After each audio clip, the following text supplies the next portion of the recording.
ಕರ್ನಾಟಕ ರಾಜ್ಯ ಅನುಮತಿ ಪಡೆದ ವಿದ್ಯುತ್ ಗುತ್ತಿಗೆದಾರರ ಸಂಘ ಕರ್ನಾಟಕ ರಾಜ್ಯದಲ್ಲಿ ವಿದ್ಯುತ್ ಗುತ್ತಿಗೆದಾರರ ಪಾತ್ರ ಮಹತ್ವದ್ದಾದದ್ದು. ಗುತ್ತಿಗೆದಾರರನ್ನ ಉಳಿಸಿ ಅಂತ ಹೇಳಲಾಗ್ತಾ ಇದೆ. ಕರ್ನಾಟಕದ ವಿದ್ಯುತ್ ಕ್ಷೇತ್ರ ಉಳಿಸೋಣ, ಖಾಸಗೀಕರಣ ತಿರಸ್ಕರಿಸೋಣ. ಕರ್ನಾಟಕ ರಾಜ್ಯ ಅನುಮತಿ ಪಡೆದ ವಿದ್ಯುತ್ ಗುತ್ತಿಗೆದಾರರ ಸಂಘದ ಅಧ್ಯಕ್ಷರಾದ ರಮೇಶ್ ಅವರ ನೇತೃತ್ವದಲ್ಲಿ ಸರ್ಕಾರದಿಂದ ಅನುಮತಿ ಪಡೆದ ವಿದ್ಯುತ್ ಗುತ್ತಿಗೆದಾರರ ಸಮಾಪನಾ ವರದಿ ವ್ಯವಸ್ಥೆಯನ್ನ ಮುಂದುವರಿಸಿ ಸಂಬಂಧಿತ ಆದೇಶವನ್ನ ಹೊರಡಿಸದಂತೆ ಹಾಗೂ ವಿದ್ಯುತ್ ಇಲಾಖೆ ಖಾಸಗೀಕರಣ ವಿರೋಧಿಸಿ ಬೃಹತ್ ಪ್ರತಿಭಟನೆಯನ್ನ ಮಾಡಲಾಯಿತು. ಸರ್ಕಾರದಲ್ಲಿ ನಮ್ಮ ಬೇಡಿಕೆಗಳು ಸರ್ಕಾರದಿಂದ ಅನುಮತಿ ಪಡೆದ ವಿದ್ಯುತ್ ಗುತ್ತಿಗೆದಾರರ ಸಮಾಪನಾ ವರದಿ ಕರ್ನಾಟಕ ರಾಜ್ಯದಲ್ಲಿ ಕಡ್ಡಾಯವಾಗಿರುತ್ತದೆ.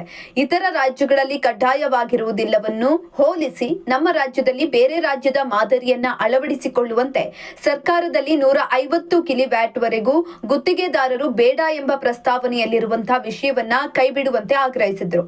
ಭಾರತೀಯ ವಿದ್ಯುತ್ ಕಾಯ್ದೆಯನ್ವಯ 2023ರ ಕ್ರಮ ಸಂಖ್ಯೆ 31ರ ಪ್ರಕಾರ ಪರವಾನಗಿ ಪಡೆದ ವಿದ್ಯುತ್ ಗುತ್ತಿಗೆದಾರರಿಂದಲೇ ವಿದ್ಯುತ್ ಕಾಮಗಾರಿಯನ್ನ ನಿರ್ವಹಿಸಬೇಕು ಎಂಬ ಆದೇಶವಿರುತ್ತದೆ.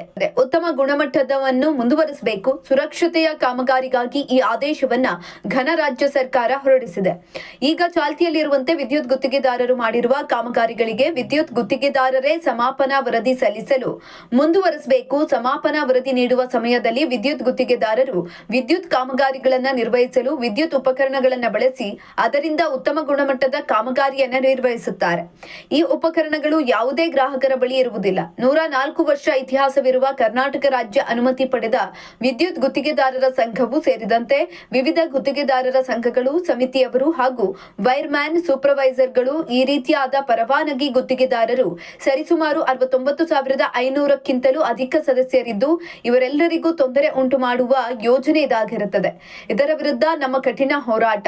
ವಿದ್ಯುತ್ ಗುತ್ತಿಗೆದಾರರು ವಿದ್ಯುತ್ ಪರವಾನಗಿ ಪಡೆಯಲು ಮತ್ತು ನವೀಕರಣದ ಸಮಯದಲ್ಲಿ ಪ್ರತಿ ಗುತ್ತಿಗೆದಾರರು ಸುಮಾರು 10,000ಗಳನ್ನ ಸರ್ಕಾರಕ್ಕೆ ಸಂದಾಯ ಮಾಡ್ತಾರೆ. ಇದರಿಂದ ವರ್ಷಕ್ಕೆ ಸರ್ಕಾರಕ್ಕೆ ಬಹಳ ಆದಾಯವಿರುತ್ತೆ. ಇದು ಗುತ್ತಿಗೆದಾರರ ಹಾಗೂ ಅವರ ಕುಟುಂಬದವರ ಅಳಿವು ಉಳಿವಿನ ಪ್ರಶ್ನೆಯಾಗಿರುವುದರಿಂದ ಕರ್ನಾಟಕ ಸರ್ಕಾರವು ಈ ನೂತನ ಕಾನೂನನ್ನ ಜಾರಿಗೊಳಿಸಿದೆ. ಕರ್ನಾಟಕದಲ್ಲಿ ವಾಸವಿರುವ ವಿದ್ಯುತ್ ಗುತ್ತಿಗೆದಾರರು ಹಾಗೂ ವಿವಿಧ ಗುತ್ತಿಗೆದಾರರು ಹಾಗೂ ವೈರ್ಮ್ಯಾನ್ ಸೂಪರ್ವೈಸರ್ಗಳ ಕುಟುಂಬದ ಒಳಿತಿಗಾಗಿ ಸರ್ವ ಗುತ್ತಿಗೆದಾರರು ಸಾವಿರ ಸಂಖ್ಯೆಯಲ್ಲಿ ಭಾಗವಹಿಸಿ ಒಗ್ಗಟ್ಟನ್ನ ಪ್ರದರ್ಶಿಸಿ ಹೋರಾಟದಲ್ಲಿ ಕೇಂದ್ರ ಸಮಿತಿ ಪದಾಧಿಕಾರಿಗಳು ಹಾಗೂ ಕೇಂದ್ರ ಕಾರ್ಯಕಾರಿ ಸಮಿತಿ ಸದಸ್ಯರುಗಳು, ಬೆಂಗಳೂರು ನಗರ ಜಿಲ್ಲಾ ಹಾಗೂ ಗ್ರಾಮಾಂತರ ಜಿಲ್ಲೆಯ ಪದಾಧಿಕಾರಿಗಳು ಮತ್ತು ಕಾರ್ಯಕಾರಿ ಸಮಿತಿ ಸದಸ್ಯರುಗಳು ಪಾಲ್ಗೊಂಡು ಹೋರಾಟವನ್ನ ಯಶಸ್ವಿಗೊಳಿಸಿದ್ರು. ಇನ್ನು ವಿದ್ಯುತ್ ಗುತ್ತಿಗೆದಾರರ ಸಂಘದ ಅಧ್ಯಕ್ಷರಾದ ಶ್ರೀ ಸಿ ರಮೇಶ್ ರವರು ಪ್ರತಿಭಟನೆ ಕುರಿತು ಹಾಗೂ ಗುತ್ತಿಗೆದಾರರ ಸಮಸ್ಯೆಗಳನ್ನ ತಮ್ಮ ಬೇಡಿಕೆಗಳ ಬಗ್ಗೆ ಕೆಪಿಟಿಸಿಎಲ್ ವ್ಯವಸ್ಥಾಪಕ ನಿರ್ದೇಶಕರಾದ ಡಾಕ್ಟರ್ ವಿ ರಾಮ್ ಪ್ರಸಾದ್ ಮನೋಹರ್ ಅವರಿಗೆ ಸಂಪೂರ್ಣ ಮಾಹಿತಿ ನೀಡಿ ಮನವಿ ಮಾಡಿದ್ರು.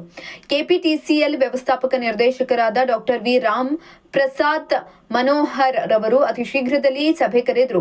ನಿಮ್ಮ ಸಮಸ್ಯೆಯನ್ನ ಬಗೆಹರಿಸುವುದಾಗಿ ಹೇಳಿ ಮನವಿ ಪತ್ರವನ್ನ ಸ್ವೀಕರಿಸಿದ್ರು. ಇದೇ ಸಂದರ್ಭದಲ್ಲಿ ಚಿಕ್ಕಬಳ್ಳಾಪುರ ಡಿಸ್ಟ್ರಿಕ್ಟ್ ಪ್ರೆಸಿಡೆಂಟ್, ಕರ್ನಾಟಕ ರಾಜ್ಯ ಅನುಮತಿ ಪಡೆದ ವಿದ್ಯುತ್ ಗುತ್ತಿಗೆದಾರರ ಸಂಘ ಚಿಕ್ಕಬಳ್ಳಾಪುರ ಜಿಲ್ಲಾ ಶಾಖೆಯ ಬಾಬು ಟಿಎಸ್ ರವರು ಪ್ರತಿಭಟನೆಯಲ್ಲಿ ಭಾಗವಹಿಸಿ ಖಾಸಗೀಕರಣವನ್ನ ಮಾಡಬಾರದು ಅಂತ ನಮ್ಮ ವಾಹಿನಿ ಮುಖಾಂತರ ಆಗ್ರಹಿಸಿದ್ರು. ನನ್ನ ಹೆಸರು ಬಾಬು ಟಿಎಸ್. ನಾವು ಚಿಕ್ಕಬಳ್ಳಾಪುರ ಜಿಲ್ಲಾಧ್ಯಕ್ಷರ ಕೆಲಸ ಮಾಡ್ತಾ ಇದ್ದೀನಿ. ಪ್ರತಿಭಟನೆ ಉದ್ದೇಶ ಏನಂತಂದ್ರೆ, ಈ ಭ್ರಷ್ಟ ಸರ್ಕಾರಗಳು, ಕೇಂದ್ರ ಸರ್ಕಾರ, ರಾಜ್ಯ ಸರ್ಕಾರಗಳು ಬಡ ದೀನ ದಲಿತರ ಮೇಲೆ ದೌರ್ಜನ್ಯಗಳನ್ನು ಖಂಡಿಸಲು ಈ ಗುತ್ತಿಗೆದಾರರಿಗೆ ಮತ್ತು ರೈತರಿಗೆ, ಸಾರ್ವಜನಿಕರಿಗೆ ಮುಂದೆ ಆಗುವಂತಹ ಅನಾಹುತಗಳ ಬಗ್ಗೆ ಸರ್ಕಾರಕ್ಕೆ ಎಚ್ಚರಿಸಲು ಬಂದಿದ್ದೀವಿ. ಇವತ್ತೊಂದು ದಿನ ಪರ್ಮಿಷನ್ ಇದೆ, ಒಂದು ದಿನ ಮಾತ್ರ ಸಾಂದರ್ಭಿಕ ಮಾಡ್ತಾ ಇದ್ದೀವಿ. ಮುಂದೆ ಸರ್ಕಾರ ರೈತರು ಮತ್ತು ದೀನ ದಲಿತರು ನಮ್ಮ ಗುತ್ತಿಗೆದಾರರ ಬಗ್ಗೆ ಕಾಳಜಿ ವಹಿಸದೆ ತನ್ನದೇ ಅಂತ ರೀತಿಯಲ್ಲಿ ಹಿಟ್ಲರ್ ತರ ಸರ್ಕಾರಗಳು ನಡ್ಕೊಂಡ ಪರಿಸ್ಥಿತಿಯಲ್ಲಿ ನಾವು ಉಗ್ರವಾದಂತಹ ಹೋರಾಟ ಮಾಡಿ ಸರ್ಕಾರಕ್ಕೆ ನಮ್ಮ ಗುತ್ತಿಗೆದಾರರ ಕಷ್ಟಗಳನ್ನು ಅರಿವು ಮಾಡಿಸಿ ಯಾವ ತರ ಮುಂದೆ ಇದೊಂದು ಸ್ವತಂತ್ರ ಇರುವಂತ ಸಮಸ್ಯೆ. ಇದು ನಮ್ಮ ಕೆಇಬಿಯಿಂದ ಕೆಪಿಟಿಸಿಎಲ್ ಆಯ್ತು. ಅದಾದ್ಮೇಲೆ 5 ಕಂಪನಿಗಳಾಗಿ ವರ್ಗೀಕರಣ ಮಾಡಿದ್ದಾರೆ. ಈಗಲೂ ಸಹ ರಾಜ್ಯದ ರೈತರಿಗೆ, ಗ್ರಾಹಕರಿಗೆ ಸರ್ಕಾರದಿಂದ ನೇರವಾಗಿ ಬರುವಂತಹ ಸ್ಕೀಮ್ಗಳನ್ನು ಒದಗಿಸುವಲ್ಲಿ ಬೋರ್ಡ್ ಯಶಸ್ವಿಯಾಗಿ ನಡೆಸ್ಕೊಂಡು ಬರ್ತಾ ಐತೆ. ಕೆಲವು ರಾಜಕಾರಣಿಗಳು ಹಾಗೂ ಕೆಲವು ಅಧಿಕಾರಿಗಳು, ಭ್ರಷ್ಟ ಅಧಿಕಾರಿಗಳು ಈ ಒಂದು ವ್ಯವಸ್ಥೆಯನ್ನು ಕರ್ನಾಟಕಕ್ಕೆ ತಂದಿದ್ದಾವೆ. ಮುಂದೊಂದು ದಿನ ಹಿಂಗೆ ಆದರೆ ನಾವಂತೂ ಕಡಾಖಂಡಿತವಾಗಿ ಬೀದಿಗಿಳಿದು ಸರ್ಕಾರದ ವಿರುದ್ಧ, ಯಾವುದೇ ಸರ್ಕಾರ ಇರಲಿ, ರೈತರ ಪರ, ಜನರ ಪರ ನಾವು ಹೋರಾಡಕ್ಕೆ ಸದಾ ಸಿದ್ಧವಾಗಿರ್ತೀವಿ. ಏನಾಗಿದೆ, ಇವತ್ತು ಕಳೆದ 100 ವರ್ಷಗಳಿಂದ ಗುತ್ತಿಗೆದಾರರು 103 ವರ್ಷಗಳಿಂದ ಗುತ್ತಿಗೆದಾರರು ಸಾರ್ವಜನಿಕರಿಗೆ, ರೈತರಿಗೆ ಹಾಗೂ ಗ್ರಾಹಕರಿಗೆ ಸೇವೆ ನೀಡ್ತಾ ಇದ್ದೀವಿ. ಸುಮಾರು ಮುಖ್ಯವಾಗಿ ಏನಂತಂದ್ರೆ ಈಗ ಹೊಸದಾಗಿ 150 ಕಿಲೋವ್ಯಾಟ್ ತನಕ ಗುತ್ತಿಗೆದಾರರು ಬೇಡ. ಒಂದು ರೈತರಿಗಾಗಲಿ ಒಂದು ವಿದ್ಯುತ್ ಬಳಕೆ ಇಂಡಸ್ಟ್ರೀಸ್ಗೆ ಮತ್ತೆ ಕಮರ್ಷಿಯಲ್ ಕಾಂಪ್ಲೆಕ್ಸಸ್ಗೆ 1 ಕಿಲೋವ್ಯಾಟ್ ಇಂದ 150 ಕಿಲೋವ್ಯಾಟ್ ತನಕ ವಿದ್ಯುತ್ ಸಂಪರ್ಕ ಕೊಡಕ್ಕೆ ವಿದ್ಯುತ್ ಸಮಾಪನ ವರದಿ ಗುತ್ತಿಗೆದಾರರಿಂದ ಬೇಡ, ನಾವು ನೇರವಾಗಿ ಕೊಡ್ತೀವಿ ಎಂದು ಇವತ್ತು ಸರ್ಕಾರ ಮತ್ತು ಕಂಪನಿಗಳು ಮುಂದಾಗಿದ್ದಾವೆ.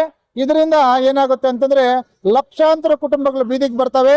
ಮತ್ತೆ ಅದು ಅವೈಜ್ಞಾನಿಕವಾಗಿರ್ತದೆ. ಎಲೆಕ್ಟ್ರಿಕಲ್ ಕಾಂಟ್ರಾಕ್ಟರ್ ಅಂದ್ರೆ as per standard ISI electrical ಪ್ರಕಾರ, ಎಲೆಕ್ಟ್ರಿಕಲ್ ಇಂಡಿಯನ್ ಆಕ್ಟ್ ಪ್ರಕಾರ ಗುತ್ತಿಗೆದಾರರ ವರದಿ ಇಂಪಾರ್ಟೆಂಟ್ ಅಲ್ಲ, ಗುತ್ತಿಗೆದಾರರು ಮಾಡುವಂತ ಸೇಫ್ಟಿ ಕೆಲಸ ಇಂಪಾರ್ಟೆಂಟು. ಸುಮಾರು ಕುಟುಂಬಗಳು ಬೀದಿಗೆ ಬರ್ತವೆ.